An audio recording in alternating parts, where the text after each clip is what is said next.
Esse é um podcast do grupo Beberibe 1285. Você nos encontra no Spotify, Apple Podcasts, Google Podcasts e outros diversos agregadores.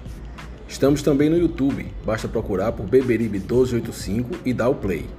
Nossas redes sociais são o Twitter, @podbeberibe1285 e o Instagram é o podcast Beberibe 1285.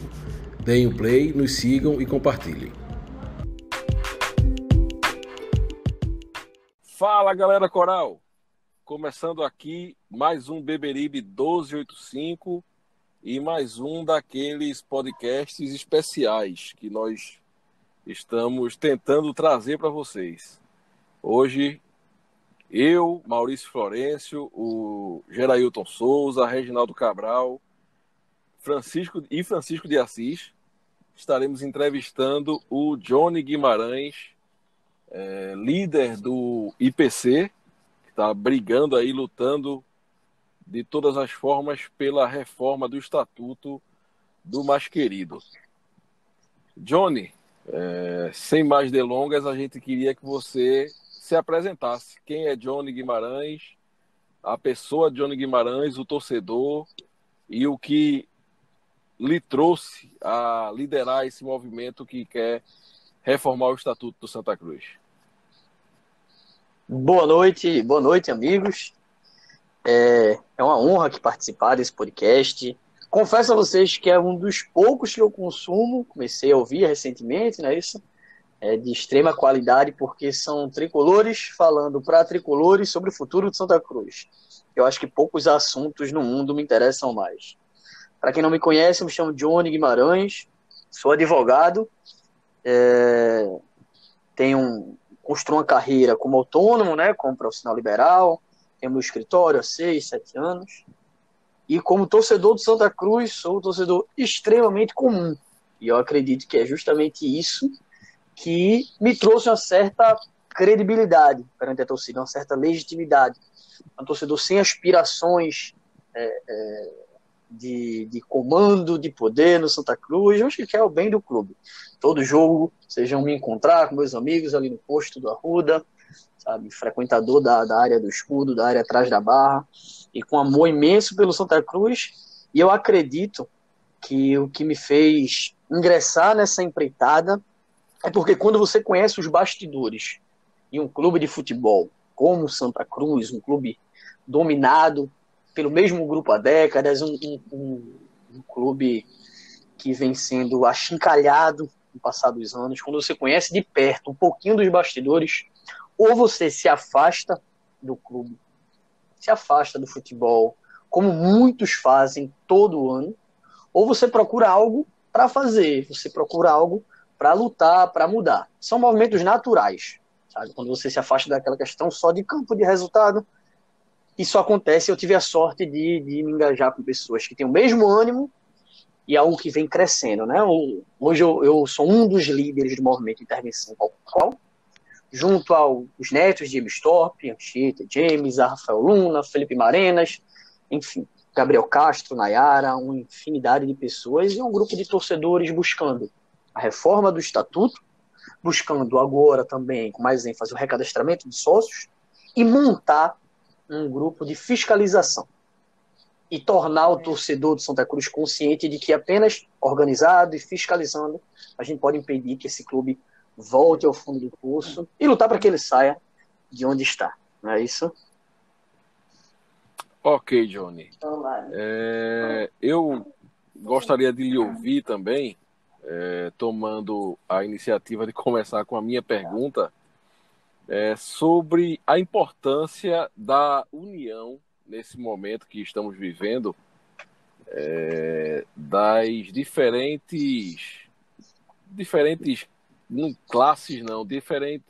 pensamentos da torcida do Santa Cruz, mas gostaria de saber sobre a importância da união em torno de um pensamento para essa eleição. Um grupo, eu não sei se o IPC pensa em fechar apoio a um grupo, ou está analisando, ou não vai fazer, mas gostaria de saber de você sobre essa importância da torcida se unir, né, principalmente os sócios, que têm direito a voto em torno da mudança administrativa do Santa Cruz? Olha, meu amigo, eu acho que a gente vai ter esse ano, não sei se esse ano as eleições tem uma grande chance de adiar, mas essas próximas eleições elas vão ser diferentes das demais, das eleições recentes. Por quê? Porque geralmente o torcedor ele procura a identificação com uma pessoa de um grupo, de uma chapa, a identificação com uma chapa, eventualmente, sabe? Quem vai estar naquela cadeira de presidente e se torna uma coisa muito pessoal, às vezes, até. E eu acho que quando a gente começa a tratar dessa mobilização de reforma do Estatuto no ano passado, que já vinha acontecendo internamente no clube, você tem o vice-presidente do conselho, que é o primeiro secretário, o Diogo Melo, renunciando, expondo a podridão do Santa Cruz, movimentações de torcedores, aí você acaba desmascarando um ou outro, que ficava lá nas sombras do Arruda, aí você começa a identificar os malfeitores do clube, e você cria uma atmosfera em que há um caminho a seguir no Santa Cruz, diferente do caminho que vem sendo traçado. Então a gente tem uma divergência de caminhos. Há quem acredite que o Santa Cruz hoje está no caminho certo. Eu conheço poucos desses, né? Acho que a maioria são os que estão no clube. E há quem acredite que o Santa Cruz precisa passar por um caminho de mudanças. Seja mudança de pessoas, seja mudança de forma de gestão, mudança na relação com a torcida, mudança na participação do sócio do clube, sabe? Então fica mais fácil você ter essa orientação, essa grande união do lado de fora, quando é um caminho que a torcida quer seguir. Você vai inevitavelmente encontrar uma chapa que, por mais que você tenha divergência quanto a um nome que está lá dentro, você entende que ela pode permitir um caminho de futuro para o Santa Cruz. Ela pode permitir ser fiscalizada. Esse grupo ele pode permitir que você, torcedor comum, esteja lá exercendo seu direito, levantar compromissos firmados em cartório importantes.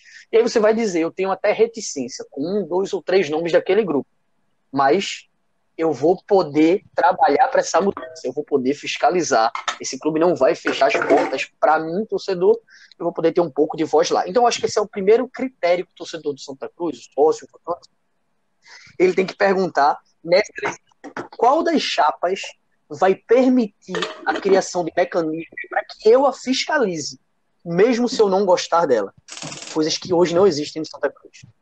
Dito isso, eu acho que é natural e necessário que todos os setores do Santa Cruz, sejam grupos políticos, sejam chapas, torcidas, movimentos, todos eles que querem o futuro do clube, que querem essa mudança, que querem lutar contra o sistema que está instalado aí há 20, 30, 40 anos e que não dá certo, né? Tem que fazer uma grande união, entende? Tem que fazer, eu acredito nisso, eu acredito que seria um movimento bom. Para isso você tem, obviamente, que dialogar. Né? E eu acho que isso vem acontecendo nesse ano. Você tem lá, por exemplo, quando se fala de briga de reforma do Estatuto, você tem o pessoal da Comissão de Reforma do Estatuto, que é o Mário Godoy, o Marino Abreu, o próprio Diogo Melo, né? Lutando com a torcida. Aí você tem o IPC, sabe? Você vai ter o Tricolores de CT, Santa Cruz do Povo, Pátria Amada, sabe? O Pro Santa, vários grupos, todos eles levantando a mesma bandeira. Então, é um grande uma união proveitosa pode estar surgindo na eleição e esse é o único caminho para a gente começar a movimentar esse futuro. Eu até clamo aos torcedores para abrir a mente nesse sentido, sabe? Que se você não concorda 100% com um grupo, seja ele qual for, pense como você pode participar para cobrar, para exigir, para estar lá dentro. Porque os que estão no Santa Cruz, que brigam pelo poder no Santa Cruz, eles não querem dar a mínima brecha para que a gente veja o que aconteceu lá dentro, para que a gente fiscalize e para que a gente mude. E só com a grande união a gente consegue driblar isso, construir um novo futuro. Ok. Professor Reginaldo Cabral, sua participação aí, sua pergunta para Johnny. Fique à vontade, amigo. Eu queria agradecer inicialmente a Johnny, né, desde o primeiro contato, desde os textos, né, que eu enviei há uns tempos atrás, em apoio à reforma do Estatuto, até o contato do convite, né? Então, ele se mostrou sempre muito solícito. Mas veja, eu queria que a gente falasse numa linguagem que o povão entendesse, porque para as pessoas mais esclarecidas, a reforma do Estatuto, ela é muito clara que ela não é um fim em si mesmo. Ou seja, não é reformar o Estatuto que conduzirá automaticamente o Santa Cruz a um status de moderno ou de desenvolvido. Enfim, o Estatuto ele não é um fim em si mesmo, mas ele é um meio importantíssimo. As pessoas mais esclarecidas, elas sabem disso. Só que o povão não. A massa não. A massa, às vezes, absorvida pelo cotidiano, deixa-se levar pelos resultados de campo, enfim. Eu queria saber de Johnny que ele explicasse para o povão aí por que é tão importante essa briga pela reforma do Estatuto. Por que a reforma do Estatuto é vista como um condito sine qua non para um Santa Cruz diferente? Se não reformar o Estatuto, o Santa Cruz chega na sua liquidez, em termos de instituição, é o fim do Santa Cruz. Então, por que a importância Olha, é uma da excelente reforma do Estatuto? pergunta. E, digo mais, o nosso desafio é justamente deixar o torcedor inteirado do que é a reforma do Estatuto em sua essência. Eu fico muito feliz quando eu vejo que os torcedores sabem que a reforma do Estatuto é o primeiro passo para a mudança. Às vezes ele não sabe bem ao certo quais serão os próximos passos, em que consiste essa mudança. Mas às vezes você vai no Instagram, uma contratação de jogador, e são milhares de comentários. Aprova o Estatuto, aprova o Estatuto, aprova o Estatuto. Você tem uma notícia que geralmente era uma cortina de fumaça no passado, mas o torcedor está lá, e resignado, levantou essa bandeira. E o nosso desafio é cada dia mais deixar claro por que essa mudança é essencial. Antes de dizer por que ela é boa, gostaria de explicar por que ela é necessária. A lei hoje atual no Brasil, ela exige do Santa Cruz uma reforma do Estatuto, em alguns pontos. Você tem o Profut, que é um programa que concede uma isenção, né, que concede uma redução na dívida do clube, em alguns aspectos de dívida do clube. E para que um clube participe do Profut, ele precisa seguir uma certa ordem de regras que o Santa Cruz hoje não respeita. Como, por exemplo, se o Santa Cruz é constituído de vários poderes, lá dentro você tem o executivo, que é o presidente Constantino Júnior, hoje. Você tem o deliberativo, que é o Borba, o Paulo Borba.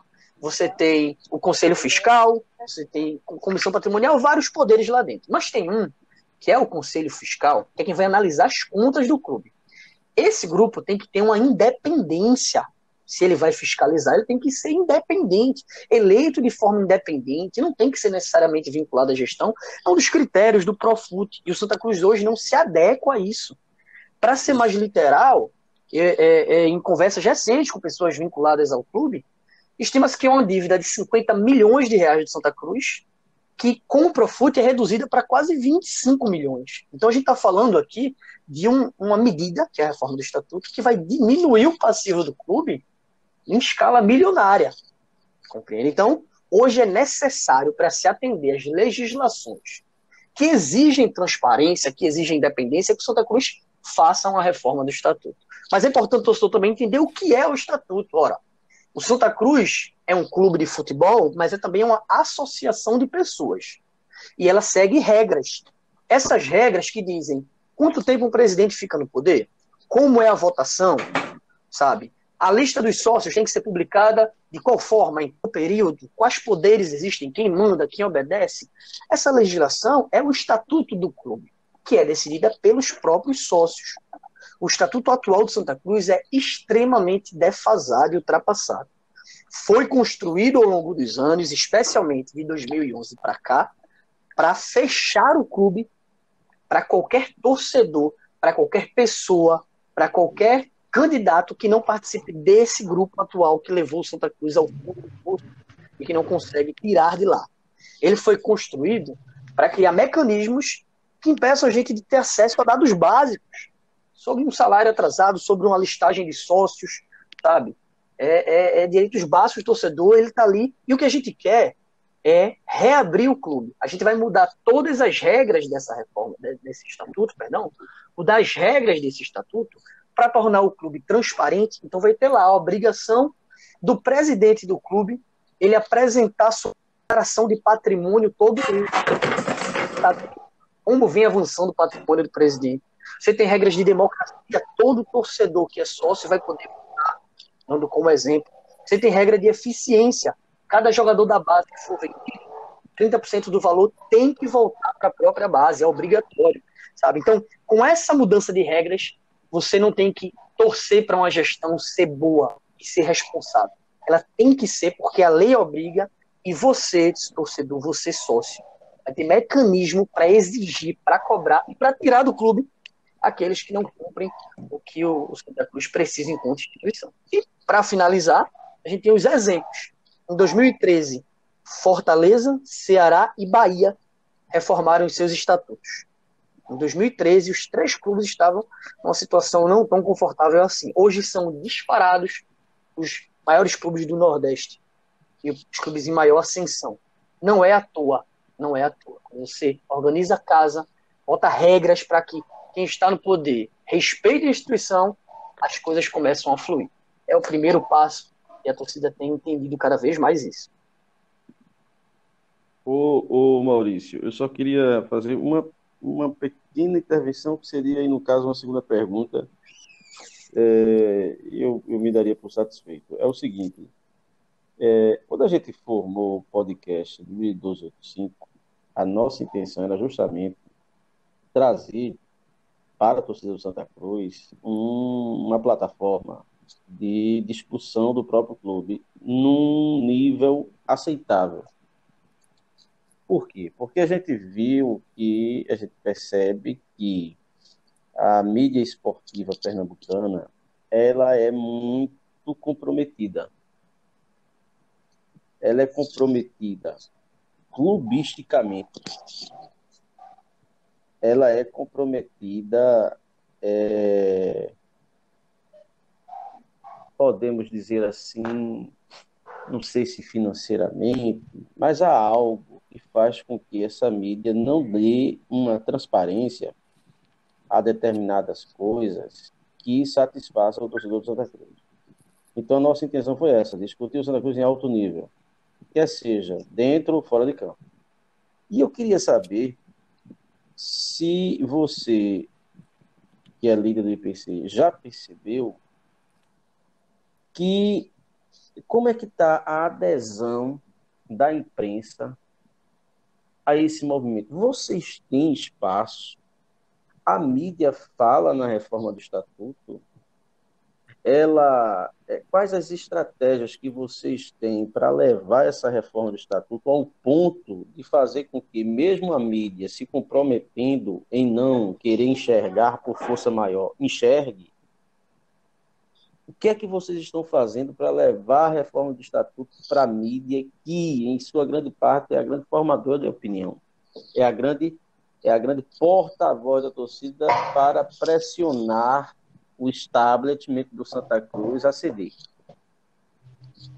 Olha, veja só, é um desafio também você ter acesso à imprensa, e eu acredito que a gente tem construído uma boa relação.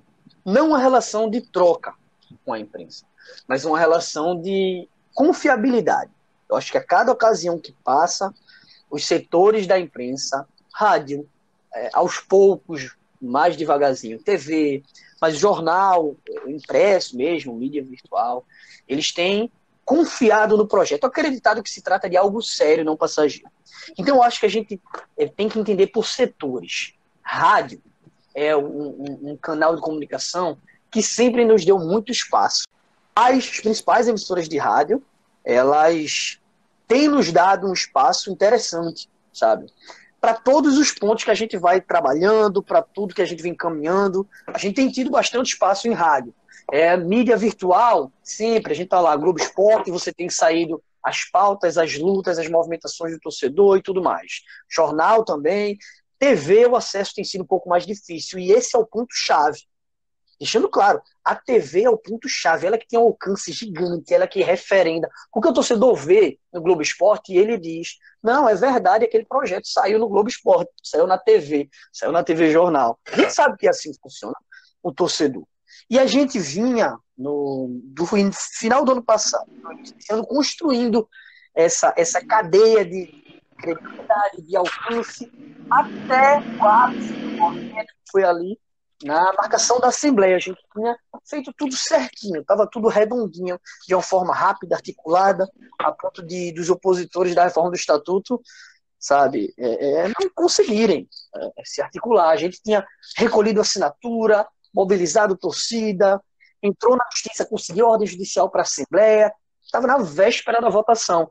Até a gente teve emissoras de TV que fizeram gravações com a gente lá e disseram, não, no dia da Assembleia, isso aqui vai para o ar. Entende? Isso daria uma repercussão grande. Mas aí, faltando 5, 6 dias para a Assembleia, né, todos os canais de imprensa estavam em contato frequente com a gente. A gente até teve um tricolor, que é o Felipe Marenas, que abraçou o projeto, ele é dono de uma agência de comunicação, elevou o nível de comunicação, começou a tratar com a imprensa de uma forma mais profissional. E aí, faltando 5 dias para a data da Assembleia, a pandemia do coronavírus, ela acabou suspendendo as atividades, as aglomerações, a Assembleia não aconteceu e esfriou a pauta. E a gente vem retomando isso mês a mês para ganhar essa notoriedade. Eu não acho que a gente tem, assim, pelo menos não o nosso movimento, direito de cobrar, exigir da imprensa essa notoriedade, porque eu acho que é algo natural. Eu acho bom quando eu vejo a torcida cobrando, a torcida clamando, dizendo, participe aqui de tal canal. Teve uma live da Pluriconsultoria, que é uma grande empresa no ramo de finanças esportivas a nível nacional. O presidente do clube, Constantino Júnior, estava lá falando, a torcida foi lá cobrar a reforma do Estatuto, ele ensaboado como sempre, não falou que sim, nem falou que não, muito evasivo, e a torcida exigiu de uma forma tão pulsante lá nos comentários daquela live a nossa participação, que na semana seguinte a gente foi convidado para participar. Então, a torcida é quem pode fazer com que a imprensa sinta a necessidade de pautar isso. Viu uma notícia? Comenta lá. Vamos falar da reforma do Estatuto, sabe? Tá numa live, vai lá e comenta, manda mensagem pro seu jornalista, pro seu repórter preferido, e a gente assim vai ocupando. Sem falar a mídia independente, né? Um podcast como esse que a gente participa nos dá um alcance grande. E aqui renovo até o meu agradecimento pela participação. Mas é sim um desafio ser cada vez mais presente no rádio, no jornal e na TV, para que o torcedor tenha conhecimento da nossa luta. Francisco de Assis, e sua pergunta para o nosso amigo Johnny Guimarães? Olha, ouvindo essa fala do Johnny, respondendo ao professor Reginaldo, eu tenho uma questão que pode parecer uma percepção pessoal minha, mas tem sido notório desde 2014, primeiro ano pós a saída da Série C, que não se repetiu mais constantemente aqueles públicos de 40, 50 mil pessoas, que a cada fracasso do Santa Cruz, criou-se a ideia, e isso é uma coisa da gestão que está aí há anos no Santa Cruz, não contente em barrar todos os esforços para a reforma do Estatuto, que a gente sabe que isso não é de interesse deles, eles colocam o seguinte pensamento: a torcida abandonou o clube. Santa Cruz voltou para a Série C porque a torcida não colabora, a torcida não se faz presente, e a gente vive a atual situação de que eles passam a impressão de que o Santa Cruz é inviável. É o que eles passam. Se o torcedor não estiver lá, 40, 50 mil todos os jogos, que clube nenhum no Brasil consegue isso, é inviável. Então, eles oferecem para a gente um produto ruim, que como cliente a gente não quer comprar, mas a culpa é não compra esse produto ruim. O que eu queria que ele, Johnny, fizesse essa explanação de como modificar esse pensamento, porque pode parecer divagação minha, mas o sucesso do clube passa por uma questão bem simples. Quem está lá administrando, quem está lá gerindo os recursos, é que é responsável pelo fracasso administrativo do clube, não o torcedor. E aí, Johnny, o que é que você acha? Inclusive, eles são também diretamente responsáveis pelo afastamento do torcedor, em sua grande parte. Em sua grande parte. O que mantém um cliente assíduo é a qualidade do serviço. No Santa Cruz não existe qualidade de serviço em quase nenhum setor, para não correr o risco de ser injusto, mas eu não consigo me lembrar em que a gente diga é um nível de atendimento, é um nível de qualidade, é um nível de satisfação que motiva o torcedor a permanecer. A gente ouve de forma frequente, com uma frequência absurda, torcedores dizendo a gente assim: eu voltei a ser sócio para poder votar na reforma do estatuto. São centenas, sabe? Até a própria imprensa repercutiu. Muita gente voltando a ser sócio por conta disso. São muitos que dizem: eu não coloco meu dinheiro enquanto essas pessoas estiverem lá, porque eu não sei para onde meu dinheiro vai. Não é injusto pensar assim. O torcedor tem autoridade para pensar assim. Eles, os dirigentes, que colocaram Santa Cruz no fundo do poço e não conseguem tirar de lá, é que não tem autoridade moral para colocar qualquer responsabilidade no torcedor. Nenhuma autoridade moral para colocar essa responsabilidade no torcedor. Muito pelo contrário.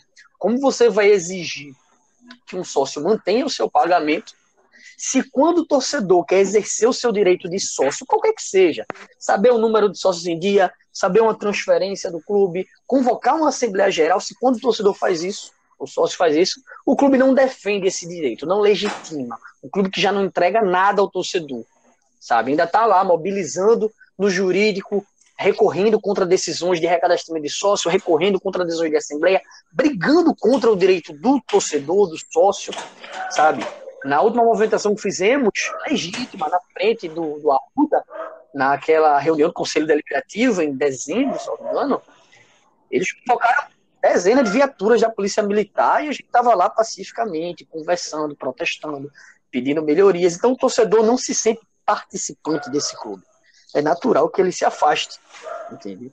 E quem usa desse discurso de pires na mão, de que Santa Cruz é inviável, de que a culpa é do torcedor, é porque tenta mascarar a sua evidente incompetência. Porque é incompetência. Não vou dizer que Santa Cruz é fácil de se digerir, mas do jeito que fazem é impossível. É inviável, de fato, você gerir um clube como se fosse seu, como se fosse de sua propriedade, e querer que a torcida faça ele sobreviver financeiramente. Se você abre as portas do clube, se você faz o torcedor sentir parte daquilo, dá uma sensação de pertencimento, se você dá um mínimo de transparência, de participação, você consegue essa sinergia. E ainda assim, um clube que em 2020 depende de renda de público para subsistir é um clube fadado ao fracasso. E para quem levanta a hipótese do clube ser inviável, é só acompanhar as dezenas de recursos que eles manobram contra recadastramento de sócios para se manterem intocáveis nas eleições, contra a reforma do estatuto para manter essa estrutura de poder, a sede que tem pelo poder, para você entender que se fosse inviável, não teria tanta luta para largar o osso. Entende? Santa Cruz é extremamente viável, é uma empresa com milhões de consumidores ávidos pelo mínimo de respeito. O torcedor de Santa Cruz talvez seja até fácil demais de você convencer a acreditar. Entende? Você vê que uma vitória, um título, derrotou o rival, você já traz a torcida para perto de novo. E eles não exploram esse potencial. E se qualquer insucesso do Santa Cruz é culpa dessas pessoas que estão há décadas, e qualquer vitória aconteceu apesar dessas pessoas que se instalaram no poder do Santa Cruz. Parece óbvio aqui. Mas o simples fato do IPC ter que recorrer à justiça para ter acesso a essa lista de sócios, teve que judicializar, e o que eles puderam fazer para impedir isso, fizeram, já diz tudo. Simplesmente isso. E digo mais. o que você vê na resposta, na peça do Santa Cruz, no recurso do Santa Cruz, é uma chuva de mentiras. Mentiras deslavadas. Tem um trecho da peça em que eu pontuo uma por uma as mentiras que eles falam, ao ponto de dizerem assim, que o autor, a nossa parte, né, no caso, o autor já confessou que o recadastramento foi feito. Algo que nunca aconteceu, são mentiras deslavadas. Então, agem até de forma suja, na minha concepção, e eu menciono isso na peça, para tentar impedir um direito legítimo, sabe? Então, onde é que tem a preocupação com o clube? Onde é que tem essa preocupação com o retorno do torcedor? De estudo, um clube que briga mais pela manutenção do status quo, que é um status quo repugnante, o Santa Cruz ser hoje um time de Série C, perante a imprensa e perante os rivais, e aquele torcedor que quer participar, que quer mudar, que quer ajudar a ser rechaçado, ser tratado como inimigo, sabe? Se alguém que está hoje no Santa Cruz me vê o movimento como inimigo, excelente, porque quem quer o bem do Santa Cruz tem um caminho certo a trilhar, um caminho que não é pautado por ego, por vaidade, por interesses próprios, nem nada do tipo. É um tipo de relação com Santa Cruz que muitos lá dentro aparentam desconhecer recentemente. Ô, Johnny, mas é essa gerontocracia de fetiche que eu não vejo a imprensa bater. São essas mentiras deslavadas, essas questões assim que são assim brutais, são mentiras assim impressionantes que eu não vejo a imprensa bater os caras, porra. Não sei se por respeito à história dessa dinastia que está aí há 40 anos, não sei. Eu não sei por quais motivos. Eu até suspeito, mas a gente não pode afirmar nada. Mas eu fico impressionado é que como é que, mediante a mentiras deslavadas dessa, há assuntos gravíssimos como esse, a imprensa não fala, eu não vejo. Porque se isso fosse na Abdias, o mundo estava caindo, rapaz.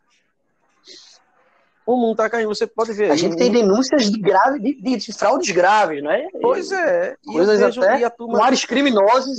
E o pessoal fica com medo de falar. Eu não acredito no negócio desse. É por isso que eu falo que a imprensa ela é crucial. Aí você tem algumas exceções da imprensa que me tira a cara mesmo, entendeu? Sem medo. Mas você tem muitos aí que tem medo de uma possível retaliação e aí não fala. Fala a reforma do estatuto. Sim, mas a gente tá falando do cara, de uma lista de sócios, que tem lá um sócio chamado Cuscuz da Silva. Como é que pode, pô? Como é que pode isso não ganhar as capas dos jornais, meu irmão? É inadmissível isso, pô. Deixa eu aproveitar então e fazer minha pergunta nessa linha. Johnny Gerailton. Johnny, a gente viu que recentemente o IPC começou a soltar o resultado do que apurou a esse recadastramento, e vale ressaltar que o clube só soltou a lista mediante uma ordem judicial, né? Senão vocês não teriam acesso e, consequentemente, a torcida do Santa Cruz não teria acesso, né? A gente gostaria de saber o que vocês descobriram nessa nova lista aí, né? E se essa lista, depois de recadastrada, se ela pode ser burlada ainda e o que isso pode impactar no resultado final da próxima eleição no final do ano. Gerailton, meu amigo, a gente descobriu que em 2017, quando a gente entrou com esse processo, a lista do Santa Cruz era podre. E hoje, ela, se não é podre, é extremamente suja. Apesar de ter sido feito um esforço de alguns do clube para limpar uma ou outra irregularidade, são milhares de vícios, milhares de fraudes que tornam inviável essa lista do Santa Cruz ser usada para qualquer fim que não seja o político mandar santinho para casa do torcedor em época de eleição. Talvez só sirva para isso. No mais, ela é inviável. Tem uma fatia dessa lista de sócios, grande parte dela sejamos justos, registrada sob essa gestão, que a gente olha e diz, talvez isso seja bem regular, dá uma aparência de regularidade. Mas uma grande fatia, mais da metade, que é absurdo estar ali. E dessa parte absurda, podre, da lista de sócios, você tem uma contribuição também da gestão atual. Entende? Então, para ilustrar, assim, com números, peço até ao torcedor que estiver ouvindo, que se puder pegar uma caneta para anotar, é interessante, sabe? O Santa Cruz, ele hoje tem, foi informado recentemente por um assessor de imprensa, cerca de 1.900 sócios em dia. 1.900 sócios em dia. Um número baixo para o Santa Cruz, a pandemia conta, mas não tanto, mas são cerca de 1.900 em dia. A lista de sócios do Santa Cruz completa tem quase 25 mil nomes. Quase 25 mil nomes. Vejam a disparidade, entende? Por que tem esses nomes todos? Porque desses 25 mil sócios, 13 mil, quase 13 mil, que é mais da metade, são sócios que estão ali de forma irregular, que não tem nenhum registro de pagamento ao Santa Cruz. Nenhum registro de pagamento, em ocasião nenhuma. O Santa Cruz apresentou a lista de sócios na justiça, por ordem judicial, que a gente conseguiu, que determinava uma multa de R$40 mil ao dia, se o Santa Cruz não apresentasse, e essa lista só por isso foi apresentada, com todos os detalhes, como nunca tinha sido antes, não é isso? E essa lista o Santa Cruz nomeia ao lado de cada sócio sem registro de pagamento. Sem registro de pagamento. Mais de 13 mil pessoas. Nenhum único mês. Nem assim, não tem nem assim. A primeira mensalidade dele foi paga em 2011 e ele parou. Não é esse o caso. O cara que pagou uma mensalidade só lá atrás e parou, tá lá. São pessoas sem registro de pagamento. Que o Santa Cruz não pode provar que deram nenhuma contribuição para o clube. Entende? Dessas 13 mil que eu falei, vamos lembrar do panorama. Tá. 26 mil no total, votantes e não votantes, né? 25 mil, perdão. Isso. 13 mil, cerca de 13 mil, sem nenhum registro de pagamento, e dessas 13 mil, 11.172 são votantes. A lista de votantes, no geral, ela muito mal tem 15. Então você tem aí quase 80% daquela lista de sócios votantes absurdamente ilegal e irregular, sabe? Se hoje a lista de sócios de Santa Cruz fosse publicada da forma correta, da forma minimamente aceitável, que é o torcedor tem que ter pelo menos um registro de pagamento.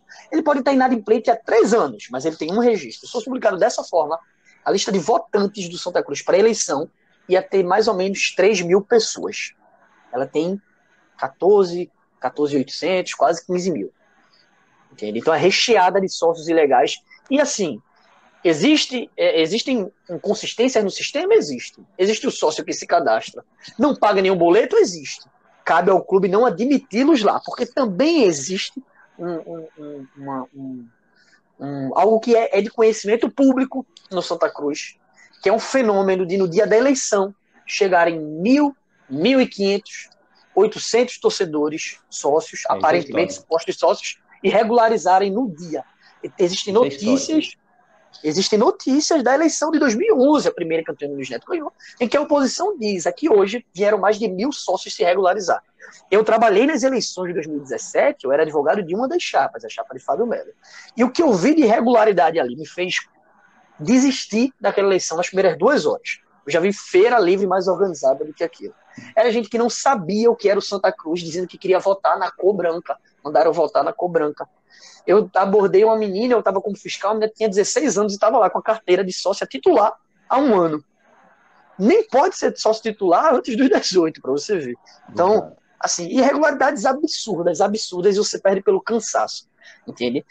Por que o recadastramento é importante?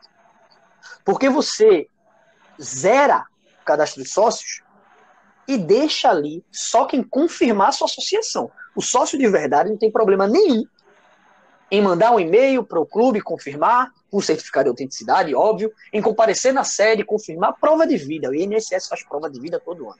Se você passa esse filtro, tudo que é sócio fantasma, banco de reserva, sócio excluído, sócio incorreto, sócio falecido, o pai de um dos líderes do IPC faleceu há 3 anos, e o nome dele consta lá ainda, na lista de sócios votantes, tudo isso sai da lista, você vai ter uma lista próxima da realidade. E aí a pergunta, a quem interessa manter a lista de sócios podre, com diversas irregularidades.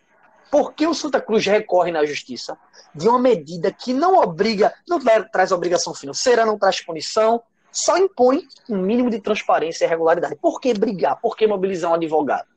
Sabe? Para estar lutando contra isso. É algo absurdamente revoltante. E aí eu estou falando aqui da grande mancha na lista de sócios. Mas você tem lá, citar para vocês, 190 CPFs inválidos, que a gente identificou, podem ser muito mais, né? Sócios com o mesmo CPF. Tem uma lista, uma relação que a gente apurou com 12 sócios, e eles têm o mesmo nome e o mesmo CPF, mudando só um dígito, um em sequência do outro. Entende? Tem sócio lá com o nome BBB, KJ, isso é absurdo, gente. A lista de um clube do tamanho do Santa Cruz. Tudo isso foi apresentado na justiça. O Santa Cruz pode tentar exercer a pressão política que ele quiser, mas a verdade dos fatos está lá. E a equipe jurídica do Intervenção Popular Coral tem competência suficiente para garantir esse recadastramento. E a gente vai garantir. Sabe? O que o torcedor puder mobilizar nas redes, pressionar e constranger o clube a corrigir esse absurdo tem que ser feito. Mas a parte jurídica a gente vai fazer e está fazendo. E tem conquistado vitórias consecutivas. Não é isso? É difícil, mas com trabalho sério a gente vai conseguir. Entende? E principalmente com o apoio do torcedor. Então, Johnny, vocês acreditam que com esse recadastramento, esses sócios que você falou que na verdade nunca efetuaram pagamentos, eles serão retirados dessa lista e assim não votarão no final do ano nas eleições? Isso. Para esse sócio votar, o que é determinação judicial? É uma sentença já transitada em julgado. É até importante explicar brevemente para o torcedor. Um processo ele se divide em duas etapas, não é? A primeira é que você diz, eu tenho esse direito? E o juiz diz sim. A segunda etapa é como eu vou ver esse direito concretizado. A primeira parte do processo, que a gente chama de fase de conhecimento, foi quando a gente provou diante da justiça que a lista era irregular e que o recadastramento era necessário. Essa parte já encerrou, é o que a gente chama de transitou em julgado. O juiz deu uma sentença dizendo que o Santa Cruz tem que recadastrar de forma ampla e detalhada os seus sócios. A discussão agora é a segunda parte, como e quando isso vai acontecer. Então o recadastramento é inevitável. O Santa Cruz hoje briga na justiça dizendo que já recadastrou e que a lista não tem nenhuma imperfeição. Parece uma piada, não é? Mas são essas palavras que eles usam no processo. Não é isso? Mas o procedimento estabelecido é, o clube abre um prazo de 60 dias. Nesses 60 dias, quem confirmar sua associação permanece. Quem não confirmar, sai. Para um sócio desse que não tem nenhum registro de pagamento permanecer, ele teria que ir lá e pagar todo o período em aberto. 2, 3, 4, 5 anos. Aí sim ele seria válido. E a gente não quer impedir que isso aconteça, não. Entende? Mas só vai acontecer com sócio orgânico, aquele sócio real, que vai dizer, então vou regularizar, eu vou permanecer. Sócio fabricado, sócio fantasma, não faz prova de vida. Por isso que o INSS faz todo ano prova de vida e com isso se mantém uma mínima regularidade na relação. Com o recadastramento de sócios, as eleições vão estar livres de sócios fantasmas, de pessoas falecidas, de sócios duplicados e de toda a falcatrua que quem participa da eleição sente o cheiro só de ver. A gente fica livre disso e talvez tenha pela primeira vez na década, nos últimos anos, uma eleição limpa no Santa Cruz. É o ponto crucial. Sem o recadastramento de sócios, não há a mínima moralidade nas eleições do Santa Cruz. Digo isso porque participei da última, fui da mesa diretora e digo isso com propriedade. E é por saber disso que o clube briga dia e noite, mobiliza recursos dia e noite contra o recadastramento do Santa Cruz, mas invariavelmente eles vão ter que cumprir. A nossa briga é para que seja antes das eleições de fato. Tá bom, mais alguém tem alguma pergunta nessa linha, que eu vou abrir uma nova rodada de perguntas? O professor, o Francisco? É melhor ir para o Twitter. Twitter, Geraldo. Ver as perguntas que você mandou. Então vou trazer a pergunta aqui, Johnny, do pessoal do Twitter. Não dá para fazer todas, mas a gente escolheu uma aqui para que você possa explanar sobre esse assunto. O torcedor tem perguntado o que o estatuto vai contemplar os sócios no sentido de alavancar, de atrair sabe, de fomentar o torcedor a se tornar sócio? O que é que o Estatuto traz nesse sentido? Principalmente para quem mora fora de Recife, né? Quem mora fora de Pernambuco, quem mora no interior do estado. O que é que o Estatuto vai contemplar e se haverá possibilidade desse sócio ter poder de voto, mesmo sem morar em Recife, mesmo sem ter que ir pessoalmente no dia da eleição? Não para esse ano, mas para as próximas. Eu acredito que esse talvez seja o ponto que mais me incomoda quando eu trato de reforma do Estatuto, particularmente, porque eu tenho muitos amigos do interior, sempre morei na capital, mas eu imagino a dor que seria se eu não pudesse participar da vida do meu clube, por distância. E o que a gente tem que se perguntar é o que o Santa Cruz oferece para um sócio que mora fora da região metropolitana do Recife. Um sócio que não tem como frequentar o estádio corriqueiramente, que não tem como ir na loja presencial, que só tem aqui na região metropolitana. O que é que ele oferece para motivar o sócio do interior a pagar sua mensalidade, a não ser contar com a bondade, com a benevolência daquele sócio? Nada.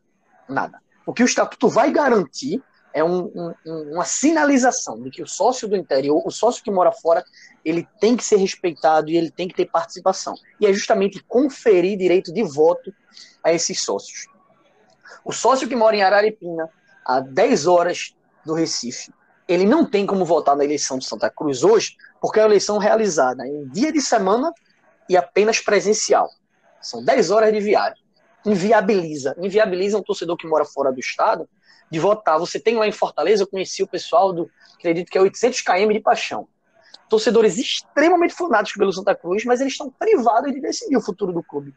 Entende? Então o Estatuto ele vai garantir a eleição virtual já a partir da próxima eleição. Vai ter essa agora, 2020, acredito que 2023, não é isso? Então, a possibilidade de voto virtual, ela vai ser obrigatória. O clube vai ter que estabelecer procedimentos para isso, com a contratação de uma empresa especializada que apresente protocolos de segurança e permissão de auditoria completa da votação. Essa empresa, ela tem que ser escolhida pela deliberação dos conselheiros. Entende? Então, a partir de 2023, o voto virtual ele vai ser regra no Santa Cruz, com a aprovação do Estatuto, assim como é no Internacional, assim como é no Grêmio, e que nessas instituições ampliou a capacidade de voto. E você somando isso, a extensão de voto para todas as categorias, você vai poder dizer para o torcedor do interior que com a reforma do Estatuto, você vai decidir quem vai ser o presidente do clube, você vai poder votar, você vai poder deliberar na Assembleia e pagar o seu plano de sócio mensal vai lhe trazer um benefício. Sabe? Eu acredito que é um momento grande para o torcedor ele poder exercer o seu direito de voto, ele poder decidir, fazer valer sua voz. Eu acho que isso já motiva de forma muito grande os torcedores fora do entorno do Arruda se associarem. Isso traz receita para o clube, isso traz aproximação com o torcedor que é carente dessa sinergia com o Santa Cruz. Garantir o direito de voto irrestrito e amplo não é só você conceder o direito, é você garantir mecanismos para concretizar isso. E o Estatuto contempla bem essa participação do sócio nesses atos do clube, estabelecendo essa necessidade de se respeitar, de se dar a voz, de se dar direitos ao sócio do interior e que mora fora do estado de Pernambuco, que é tão tricolor quanto cada um que mora ali na Rua das Moças e ao lado do José do Rego Maciel. Beleza, muito bom. Francisco, você, próxima pergunta. Opa, desculpa, eu estava ouvindo, mas estava fora da tela falando, aí não estava chegando. Você tem mais uma pergunta aí para o Johnny? Olha, eu fiquei curioso quando ele falou que tem várias irregularidades. Ele já citou várias. Você tem em mente aí mais alguma irregularidade que você tenha visto na lista de sócios? E você disse no início que só ia falar daquilo que pode provar, né? Claro. Isso. Mas tem mais alguma aí que você tem em mente, que você viu e esqueceu de falar aqui? Não, olha, a gente vai soltando paulatinamente até por questões de estratégia judicial, mas eu posso soltar mais um para vocês aqui, que é icônica. Pronto. O presidente Primeira mão, o presidente do clube, Constantino Júnior, ele está em 2 momentos na lista de sócio com 2 datas de adesão diferentes. Veja, o presidente do clube, ele tem uma situação de regularidade dentro da lista de sócios. Você vai encontrar ele com 2 datas de adesão diferentes, em 2 situações diferentes, com 2 números de registro diferentes. Então, Rapaz, isso é uma piada.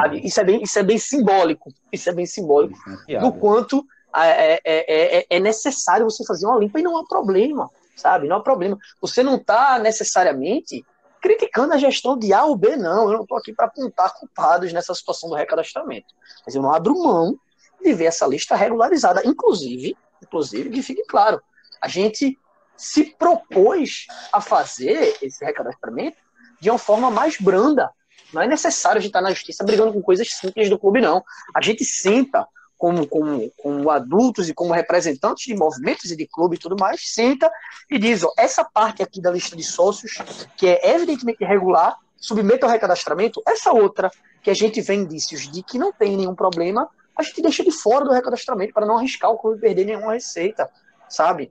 A gente pode fazer isso de forma harmônica, mas não existe, aparentemente, diálogo não existe esse ânimo de levar o diálogo adiante, sabe? De conversar e dizer assim, vamos resolver. A intenção é paralisar, é calar, é ir à justiça. Então, assim, a gente vai. Sem problema nenhum, a gente vai até o fim. Se tem uma coisa que a gente não vai fazer é abrir nem recuar 1 milímetro, assim como todo torcedor que está engajado na mudança do clube. Tá bom. John, eu vou fazer a última pergunta aqui, para a gente não se alongar. Relacionado à Assembleia Geral, né? Nós sabemos que houve a pandemia, como você já relatou, e estava tudo pronto e teve que suspender e segurar a onda. Recentemente, a gente viu que o Vasco conseguiu uma Assembleia virtual, o Vasco da Gama, e votou e teve sua votação lá e a coisa aconteceu. Vocês pensam isso, para esse modelo para o IPC solicitar? Como é que anda isso, Johnny? Você acha que a reforma do estatuto sai antes das eleições do final do ano? Como é que o IPC está trabalhando? Se é que pode trazer isso para nós aqui. Sim, claro que sim.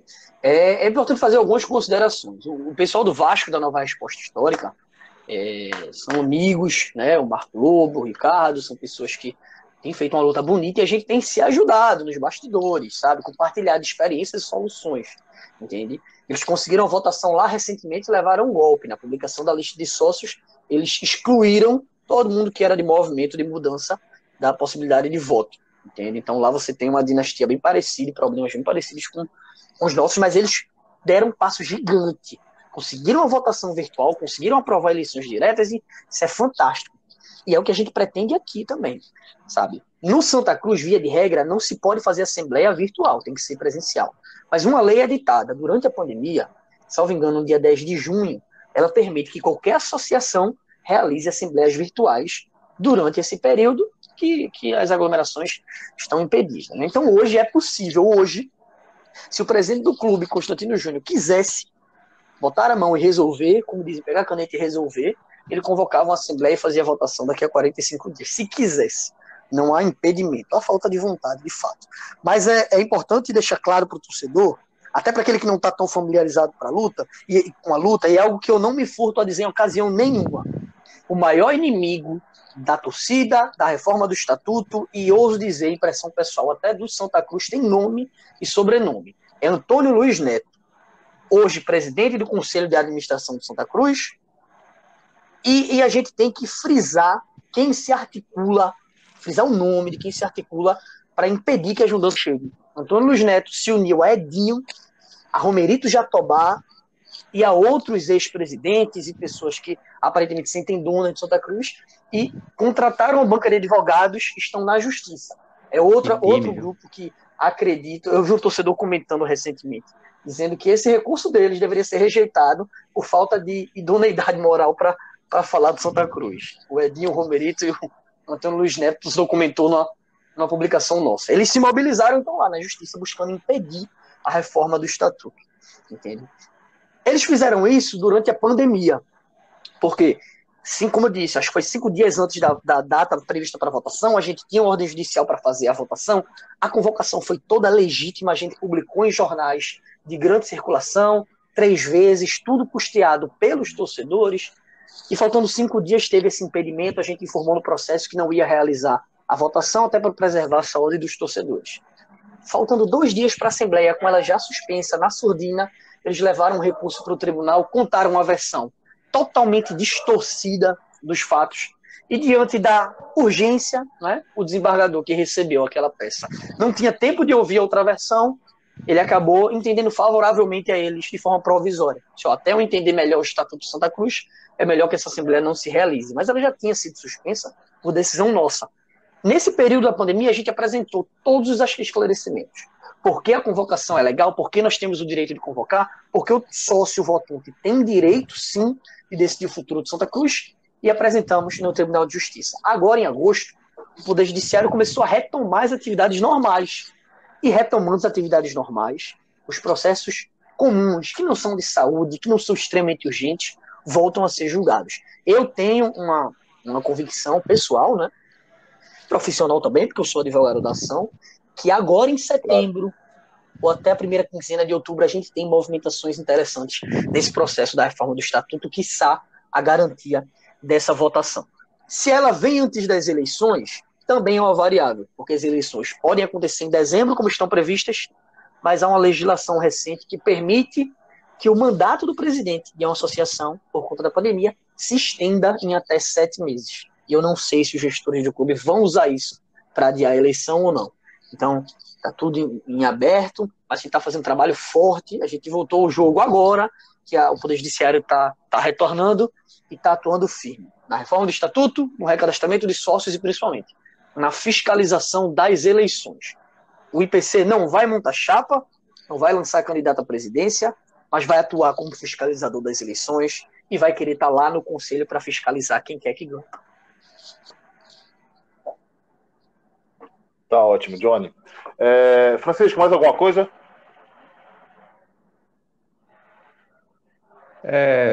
Eu teria outra pergunta, Johnny, que é algo que pode parecer assim óbvio, mas é que é importante deixar claro. A gente sabe que existem sócios no Santa Cruz que não têm direito a voto. Para mim, quando se fala do Santa Cruz de ser um clube do povo, e esse jargão de ser clube do povo é usado para justificar o que é errado, como se o povo gostasse do que é precário, como se por ser do povo ele tem que ser desorganizado, por ser do povo as coisas têm que ser feitas nas coxas, é assim que esse pensamento é passado por eles. O novo estatuto tem como pauta todos os sócios terem direito a voto. Para ficar bem claro, todo sócio com a reforma do estatuto vai ter direito a voto. E não só isso. O Santa Cruz, por ser clube do povo, ele tem que ser inclusivo. Ele tem que permitir que um torcedor jovem, velho, rico, pobre, gordo, magro, qualquer torcedor possa estar lá dentro com voz e com voto. O Santa Cruz hoje ele impede isso, tanto para votar nas eleições quanto para o Conselho Deliberativo. Para ser conselheiro hoje, você tem que pagar um plano de sócio de no mínimo R$60 e é uma mensalidade de R$150. Então você tem que desembolsar 210 no mínimo para ser conselheiro do Santa Cruz. Acho que é 1/5 de um salário mínimo, entende? Uma torcida que tem sua grande maioria torcedores que recebem abaixo de 2 salários mínimos. O último censo, a última pesquisa do IBGE mostrou que, salvo engano, 68% da torcida Santa Cruz recebe abaixo de 2 salários mínimos. Com a reforma do Estatuto, o torcedor vai poder votar, vai poder se candidatar a conselheiro, independente de quanto paga de plano de sócios, né? E ele vai poder solicitar ao Conselho Deliberativo a isenção se ele demonstrar que ele não tem condições de pagar aquela mensalidade, que ele está desempregado, que ele é estudante, o que quer que seja, solicitar a isenção dessa mensalidade de conselheiro e poder estar lá fiscalizando. Não precisa ter dinheiro para ter amor ao Santa Cruz. Não precisa ter dinheiro para querer fiscalizar e para querer o bem do clube. O IPC, a gente é rodeado de torcedores que não têm condições financeiras, sabe, para custear R$210 ao mês, mas que a gente vê no olhar, nas palavras, no dia a dia, o quanto podem contribuir com o Santa Cruz. E o clube fecha a porta para esse torcedor, por um critério puramente financeiro. É o clube mais elitista nesse aspecto em Pernambuco, porque é o clube que cobra mais caro para que o torcedor tenha direito ao voto. Então a gente quebra essas amarras, sabe? Abre para o torcedor de volta. Quando o Bahia fez a reforma do estatuto dele, que fez o recadastramento de sócios dele lá em 2013, no primeiro dia de recadastramento, O Bahia adquiriu 10 mil novos sócios no primeiro dia, em 24 horas. Esse movimento de retomada do torcedor, ele tem que acontecer. Com eleições, com recadastramento, com reforma do estatuto, e ele vai acontecer. Porque o torcedor não está cansado de Santa Cruz. O torcedor está cansado desse grupo, sabe? Para não usar palavras impróprias, que se apropriou do clube, que jogou ele na lama, sabe? E que acha bonito o Santa Cruz ter dificuldades financeiras, o Santa Cruz não conseguir pagar salário em dia, o Santa Cruz ganhar um título apesar de salários atrasados. Tem gente que bate no peito, gestor que bate no peito e diz, a gente ganhou mesmo com salário atrasado. Isso é vergonhoso, isso é revoltante. É verdade. Sabe? Tem o presidente do Conselho de Administração, o Antônio Luiz Neto, que é um poder que ele mesmo criou para ficar lá, ele deu entrevista ano passado dizendo, voto para todos os sócios é demagogia. Porque é assim que ele pensa, sabe? São castas dentro do Santa Cruz, são os abastados decidindo o futuro do clube do povo. Dizem que o lugar do torcedor é lá, na arquibancada. Mas eles vão ter que se acostumar cada vez mais com a torcida consciente e pulsante. E eles não vão conseguir conviver com fiscalização e com cobrança, porque o que eles fizeram com Santa Cruz nos últimos anos não seria feito se a gente tivesse um mínimo de poder e de voz. E é só isso que a gente quer dar, sabe? A gente não quer cargo de poder, a gente não quer comandar, a gente não quer nada, a gente quer ver a torcida lá dentro, impedindo que esses caras destruam Santa Cruz como eles vêm destruindo. Eu quero ter um clube para mostrar a meu filho, a meu irmão mais novo, daqui a 10, 15 anos, e talvez sem essa mudança seja impossível. Ô, Johnny, não dá para falar, só para realmente a gente ir para as considerações, não que o papo não esteja bom, a entrevista muito boa, a gente poderia passar aqui 24 horas contigo, porque o Estatuto contempla mais de 40 itens, né? Então, é muito amplo, na verdade, não dá para a gente fazer numa só entrevista, e queria já deixar aberto o convite para o teu retorno, as portas estarão abertas para o teu retorno, para a gente, em outra oportunidade, retomar outros assuntos. Mas, para finalizar mesmo, não dá para falar de Santa Cruz sem falar de futebol, né? E aí eu vou trazer a questão da base, né? A gente está mais ou menos 30 dias sem lateral esquerdo no nosso time, e a gente não acredita que na base não tem um lateral esquerdo para suprir essa necessidade, porque a gente acredita que a base é um dos maiores ativos de um clube de futebol. O que é que o Estatuto contempla o assunto de base, relacionado à base do Santa Cruz, a qual hoje praticamente subsiste? Olha, é muito bom tocar nesse assunto. Futebol, lateral e base. Eu sei que a gente tem carência lateral esquerdo, mas o Santa Cruz, acho que há 2 semanas, 3 semanas, emprestou um lateral direito para o Flamengo. Um jogador que é interessante lá para o Flamengo, para a base, mas não é interessante para a gente aqui. O Náutico, nos últimos 3 anos, faturou 11 milhões de reais com venda de jogadores da base. E não se vende jogador da base se não se usar jogador da base. Entende? É um setor que tem que ser valorizado, está na essência do Santa Cruz. Eu sou jovem, mas todo mundo que eu converso, o que eu conheço do Santa Cruz, o que a gente lê, o que a gente ouve, é sempre falando de como o Santa Cruz forma e lapida joias, sabe? A gente formou aqui o melhor jogador do mundo, um dos melhores jogadores do mundo, e enfim, é natural que a base tem que ser valorizada. E o que falta é recurso. Não é paixão que faz um clube dar certo. É recurso, é organização. Como você vai revelar jogadores se aquele setor, aquele departamento, não tem um mínimo de estrutura, não tem uma receita fixa? Então a gente prioriza na base uma solidez financeira. A base tem que ser autossustentável. Para isso ela tem que revelar jogadores, e ela só vai revelar jogadores se tiver no time principal. Então, 30% do elenco principal tem que ser composto de atletas da base.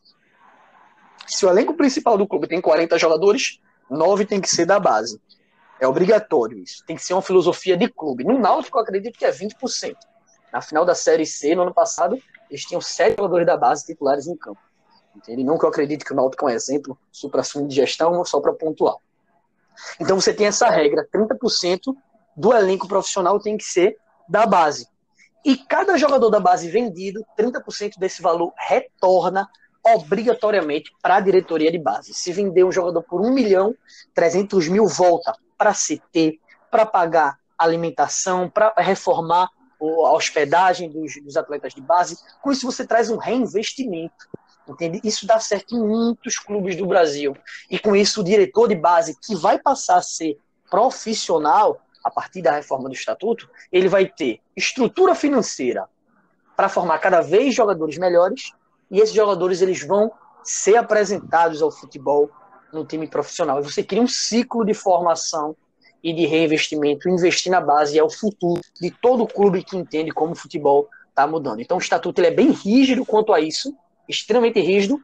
Só para finalizar, tem o caso de Varley, que pelo atraso de FGTS acabou levando Santa Cruz à justiça e a troco de nada, ou quase nada, foi para o Botafogo. Isso acontece por atrasos salariais. Atrasaram o depósito de FGTS e salários ao ponto em que o jogador pôde ir para a justiça e se desvincular. Isso acontece muito. Algumas vezes por acidente, algumas vezes não. O estatuto ele prevê a obrigação do presidente do clube, antes do 3º mês de atraso, comunicar ao conselho deliberativo. Ele vai dizer: o salário de tal jogador vai entrar no 3º mês por conta disso, disso e disso. Nunca mais vai estar embaixo do pano. Se ele não fizer isso, ele corre risco de ser empinchado no Santa Cruz, de ser afastado do cargo. Então essa transparência quanto ao salário, quanto ao FGTS, ela é importante principalmente para evitar que uma joia do Santa Cruz se perca por um FGTS de 100, 120 reais que não foi depositado. Então, são coisas absurdas que a gente tem que ter cuidado, mas a gente tem, e no estatuto essas mudanças vão sim surtir muita diferença. Por isso é importante a gente lutar para essas bases do Santa Cruz construírem uma base lá na frente. Johnny, queria realmente te agradecer a tua disponibilidade, o teu tempo, toda a dedicação que você tem colocado nessa batalha, nessa luta. Parabenizar você, Anchieta, os demais. Reafirmar que as portas continuam abertas aqui do Beberibe 1285, do nosso podcast, para que você possa retornar em outro momento, em outra ocasião. E queria deixar com você agora as suas considerações finais, para a gente finalizar. Também queria agradecer a participação do Francisco de Assis, do Reginaldo Cabral, do Maurício Florencio, que todos estiveram aqui, a minha presença também, em algum momento moderando toda essa entrevista. E, Johnny, as considerações finais são suas. Eu que agradeço a participação, primeira honra de participar desse podcast, desse movimento, na verdade, de conscientização de torcedores, porque toda a mídia independente, toda a produção de conteúdo, ela, na verdade, forma consciência, e é isso que a gente precisa, né? Ficaria muito honrado de retornar aqui, podem contar comigo. Nós agradecemos esse espaço, é importantíssimo para a gente ter esse espaço. Queria dizer aqui a todos que escutam, a vocês que participaram, muito obrigado também. Queria dizer a vocês que vejam o IPC, ou qualquer outro movimento semelhante. Nós não somos donos de nenhuma pauta, entende?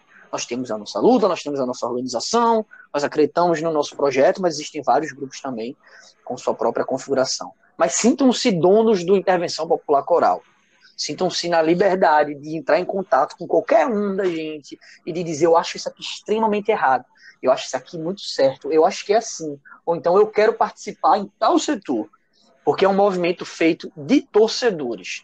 A gente não é líder do IPC, a gente está líder do IPC porque a torcida nos conferiu essa prerrogativa.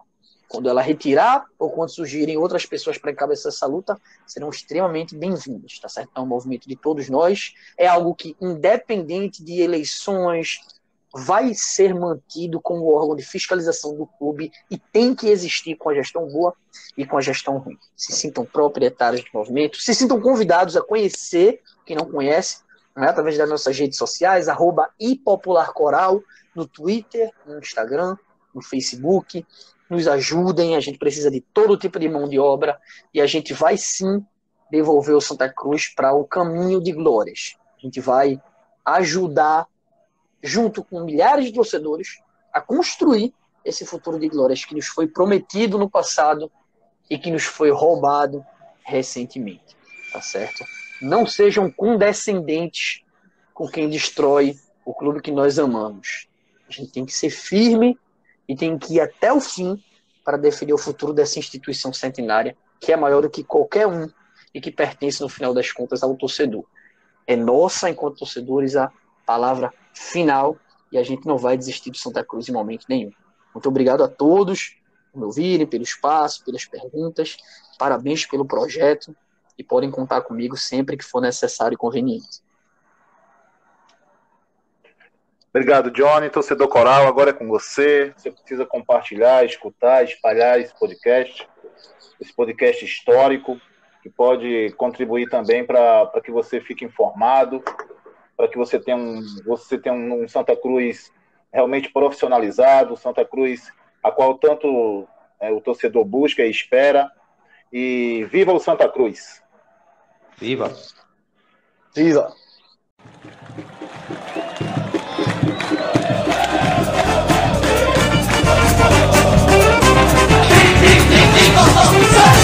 Não adianta mudar, seu doutor, meu coração sempre será tricolor.